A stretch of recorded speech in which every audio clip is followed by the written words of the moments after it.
Hi, and welcome back to the Positive Prepper.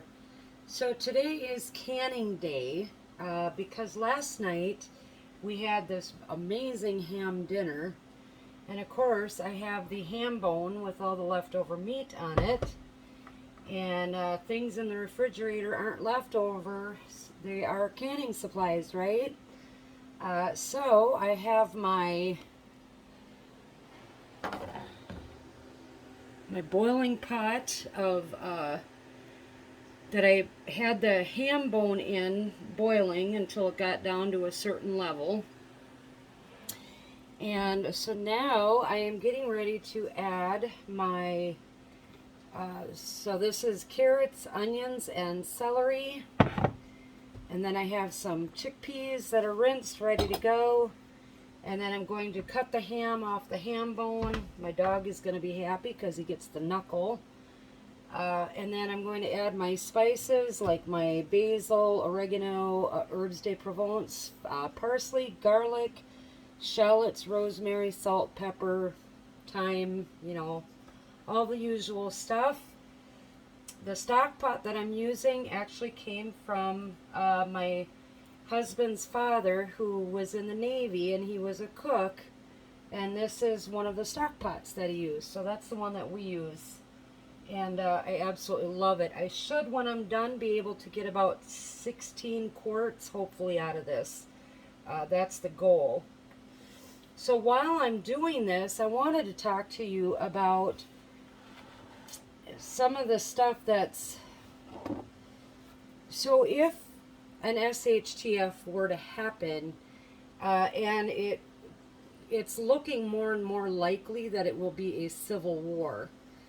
There is growing poverty and growing desperation right now across the globe that people are, they can't afford food anymore, or they can't find their food anymore. There's more smash and grabs, there's more carjackings and all of that stuff.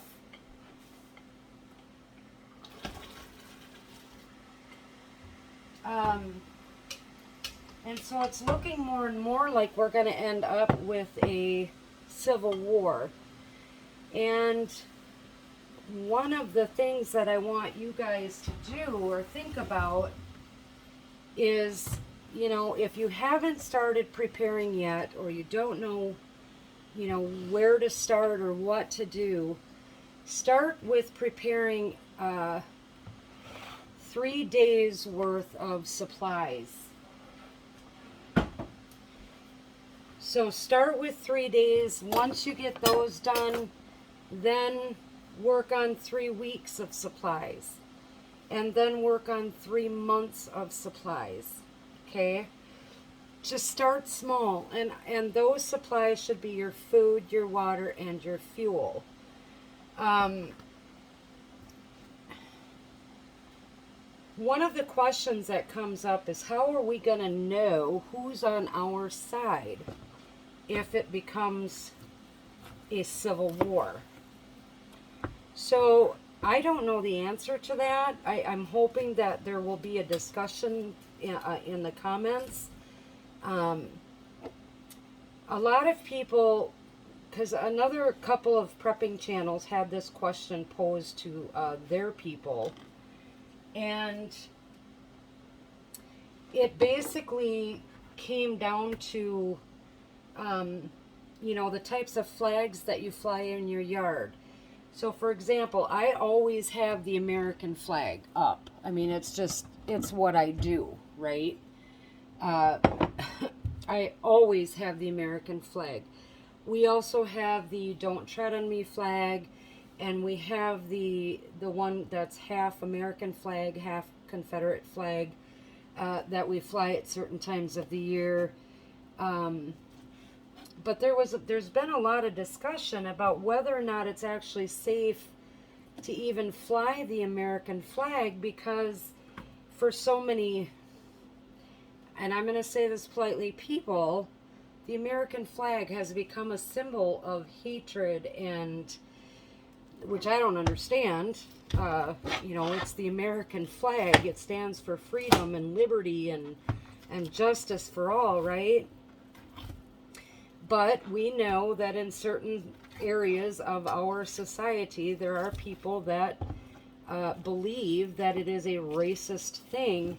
So does flying the American flag make you a target for the bad people, thinking that, you know, just because you fly it, that you are a bad person in their eyes? I don't know if that makes sense, but so the discussion was, you know, is it safe to fly the American flag, or is there something that we as patriots can do to show that we are all on the same page in case a civil war breaks out and we need to be able to find like-minded groups or like-minded people? What is that going to look like? You know, there's several different flags. There's the Hayden flag, the Betsy Ross, the Punisher skull, the Gadsden flag. People are even talking about turning their American flags upside down because that represents being in trouble, right? A nation in trouble. There were some people that were talking about having, you know, armbands, or, you know, which I don't think that's a good idea, because that to me is too much like Nazi Germany. So what do you guys think? Is it becoming more dangerous to fly the American flag? And how would you recognize people in your area? I have never put up a Trump flag in my yard because I have seen what happens to places that do. And I didn't, you know, with the people that come and go on our property especially, I didn't think that it was a good idea. It's not that I live in fear. I mean, I will never take the American flag down. That's just the way it's going to be. But a political flag I didn't think was, you know, as important. However, on the back of my vehicle, I have a 3%er sticker, which I guess if people knew what that was, would also make me a target. But it does let people know where I stand.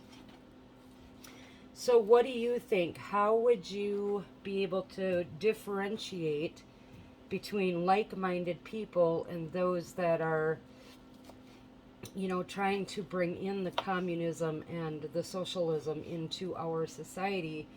Or in the event of a societal collapse or a civil war, what are some things that you would look for? For me personally, I think I would first trust my gut. You can tell a lot by a person within the first few sentences of a dialogue that you have with them. You can ask them, you know, oh, you have guns, you know, what kind of shells do you use for that? And if they talk like they don't know a whole lot, that might be a good indication. You know, I don't know. I think it's a really good question, and I think it's something that we need to start kind of having that discussion with or about. What would make the difference for you? How would you tell? I look around in my own community, and as you all know, I live out in the country. I know who my neighbors are, but I don't know them very well. And right now, if I had to drive around and pick out which ones are like-minded patriots, I don't know that I'd be able to tell the difference. I just don't know that I could. So how do you differentiate? So I'm curious what you guys think about this. Hopefully you can put some ideas down about how you would know. There's a line in, I don't know if you guys have seen Gods and Generals and Gettysburg. They never made the third installment of that, which was the last full measure. But in that movie, one of the soldiers is walking with one of his friends, and he says, you know, with the green coats and the blue coats and the gray coats and the red coats, how do we know who the enemy is? And the guy that he was with said, well, dadgummit, the people shooting at you are the ones that you need to be shooting at. But is that necessarily true? I don't know. Because what if you both think that you're on the opposite side when in reality you are on the same side? Then how do you know to, stop the shooting and get on the same page? Is that even a thing? So just something to think about, something to keep in mind. I wanted to just do this video while I was canning, just because it's kind of fun and I love it. So right now what I'm doing is I'm cutting the meat off of the ham, and that will go in my stock pot. And then I'm going to let this boil for probably a good hour and a half to 2 hours. I'm going to add in all my seasonings and whatnot, and then we'll be ready to can it. And canning takes about an hour and a half, and I think I can get 7 to 9 jars in my pressure canner. So that's all I've got. Let me know what you think. How do we know who the enemy is in a civil war?